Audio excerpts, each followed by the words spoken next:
Why do 92% of people fail to achieve their New Year's resolutions every single year? It is a staggering statistic that points to a universal human struggle. It is not because you lack character. It is not because you were born without the discipline gene.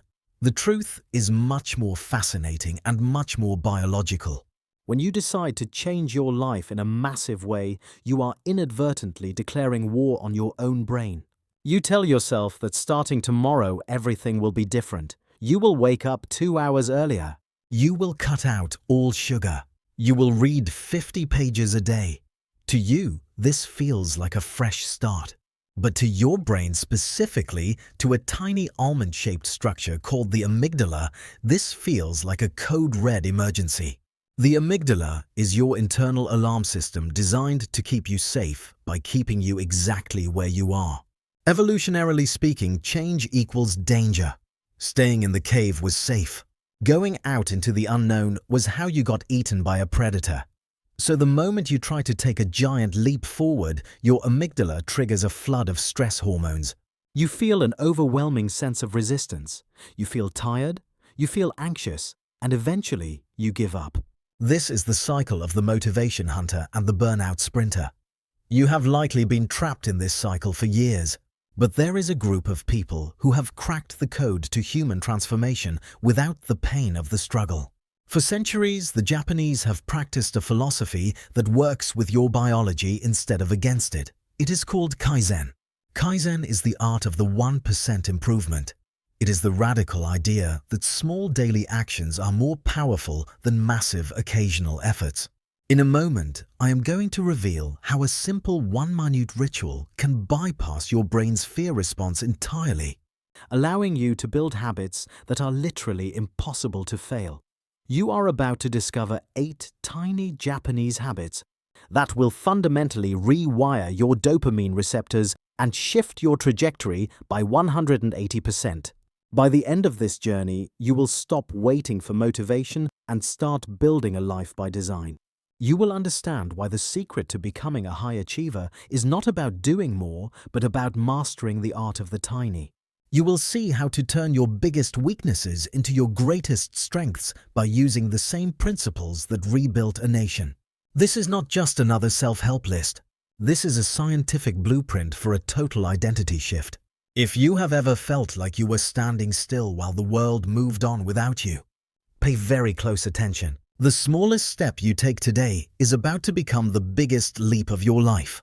Let us begin.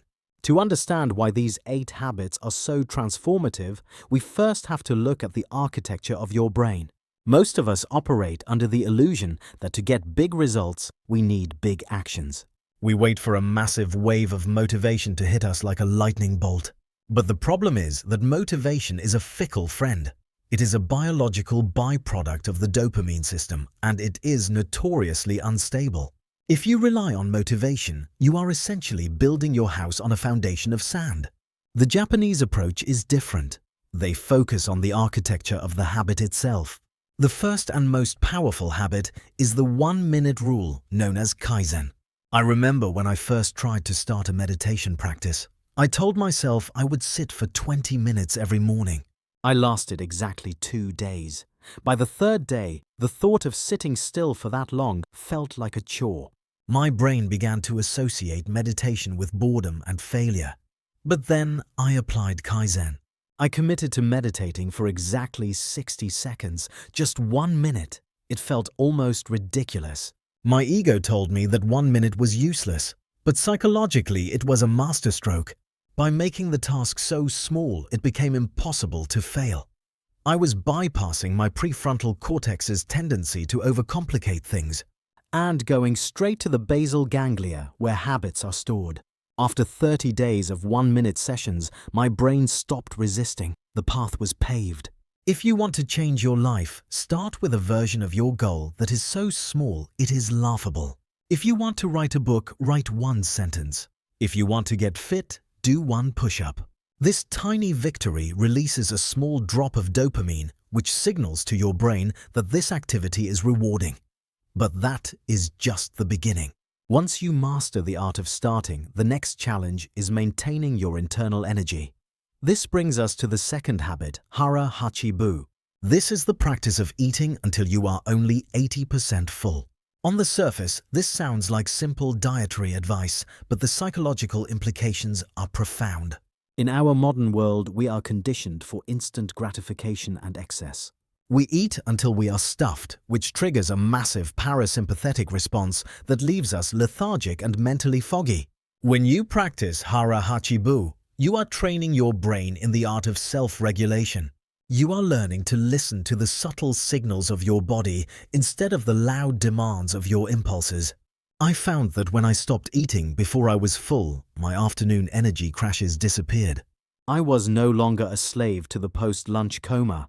This habit creates a surplus of mental energy that you can reinvest into your goals. It is about living with a slight edge of hunger for life. But what happens when the world around you feels chaotic and overwhelming? This is where the third habit, Shinrin-yoku or forest bathing, comes in. Science now shows that spending just 20 minutes in nature can significantly lower your cortisol levels. Trees emit organic compounds called phytoncides, which have been shown to boost our immune system and reduce anxiety. But more than the biology, it is about the shift in perspective.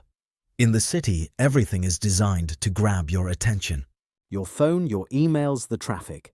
This is called directed attention, and it is a finite resource. When it runs out, you become irritable and impulsive. Nature provides what psychologists call soft fascination. It allows your directed attention to rest and recover. I make it a rule to walk among trees at least 3 times a week without my phone. It is in these quiet moments that my best ideas usually surface. If you feel stuck in a creative rut, the answer is rarely to think harder. The answer is usually to go outside. However, even in nature, we often carry the weight of our own expectations. The fourth habit, Wabi-Sabi, is the antidote to the modern plague of perfectionism. Wabi-Sabi is the appreciation of beauty in imperfection and transience. We live in a culture that idolizes the flawless. We filter our photos and our lives until they are unrecognizable. This creates a constant state of low-level anxiety because we know the reality doesn't match the image. Wabi-Sabi teaches us that the crack in the ceramic bowl is not a defect but a story. When I started applying this to my work, my productivity skyrocketed. I stopped waiting for the perfect moment or the perfect draft. I embraced the messy middle. Perfectionism is just procrastination in a fancy suit. It is a shield we use to protect ourselves from judgment. By embracing Wabi-Sabi, you drop the shield and finally start moving. But as you move, you will inevitably face the temptation to look at what others are doing. The fifth habit, Ubaitori, is the Japanese concept of non-comparison. The word is derived from the kanji for the 4 trees that bloom in spring: the cherry, the plum, the peach, and the apricot. Each tree blooms in its own time and in its own way. The cherry tree does not feel inferior because the plum tree bloomed first. It simply waits for its season. In the age of social media, we are constantly comparing our behind-the-scenes footage with everyone else's highlight reel. This is a recipe for psychological misery. I realized that my timeline is not your timeline. When you practice Ubaitori, you stop measuring your progress against someone else's yardstick. You focus entirely on your own growth. This leads to a sense of internal peace that no amount of external validation can provide. But even with this peace, life will still break you at times. The sixth habit, Kintsugi, is the art of repairing broken pottery with gold. The philosophy is that the piece is more beautiful for having been broken. Most of us try to hide our failures and our traumas. We treat them like stains on our character. Kintsugi teaches us to wear our scars like medals of honor. I have faced failures that I thought would define me forever. But looking back, those failures were the very things that forced me to develop resilience and depth. They were the gold that filled my cracks. When you stop fearing failure, you become dangerous. You become willing to take the risks necessary for true greatness.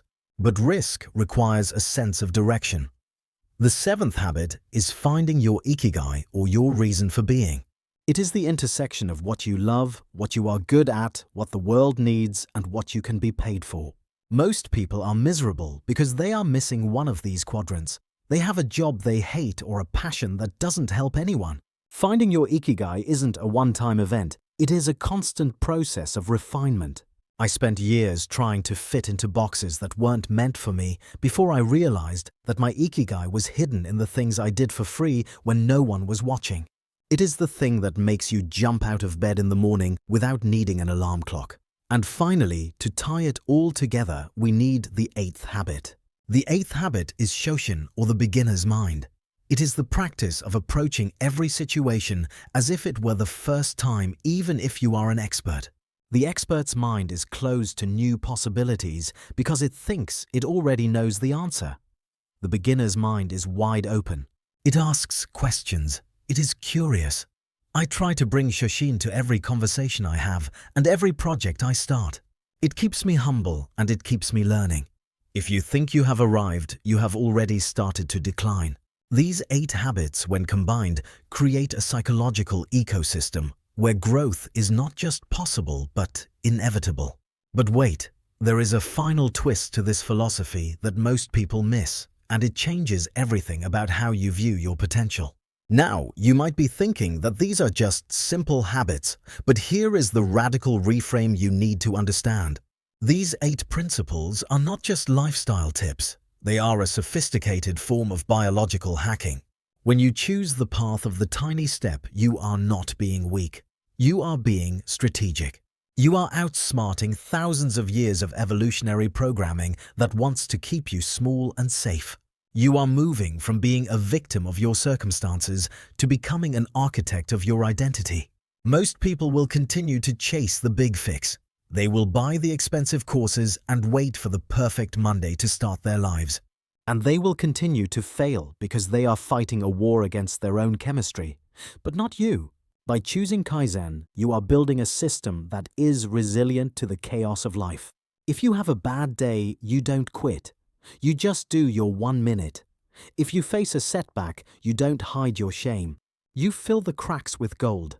This is the ultimate superpower. In a world that is obsessed with speed and scale, the person who masters the small and the slow becomes unstoppable. You are no longer the motivation hunter or the burnout sprinter. You have become the habit architect. You understand that the power of the ocean does not come from a single wave, but from the relentless rhythm of the tide. Ask yourself this: how many years have you spent waiting for a version of you that never arrives? How much energy have you wasted trying to be perfect only to end up doing nothing at all? What if you gave yourself permission to be a beginner again? What if you realized that the masterpiece of your life is actually composed of 1,000,000 tiny brush strokes that look like nothing when viewed up close, but create a miracle when you step back? If you found even a spark of value in this perspective, then you are already ahead of 99% of the population. But knowledge without action is just entertainment. I want you to pick just one of these 8 habits. Not 3, not 5, just one. And I want you to start it for 60 seconds today. Do not wait for tomorrow. Tomorrow is where dreams go to die. Do it now while the fire is still warm. And if you want to continue this journey of psychological transformation, you absolutely cannot afford to miss my next video. I will be revealing a hidden mechanism in the human brain that explains why some people seem to attract success effortlessly, while others struggle for decades. It is a secret that the top 1% of high achievers use every single day, and it is almost never talked about in public. It involves a concept that connects your focus directly to your physical reality. in a way that sounds like magic but is actually pure neuroscience. Make sure you are subscribed and have the notifications turned on, because once you see it, you can never unsee it. You do not want to be the one left behind while others are leveling up and leaving their old selves in the dust. Your future self is waiting for you to take that first tiny step. Do not keep them waiting any longer.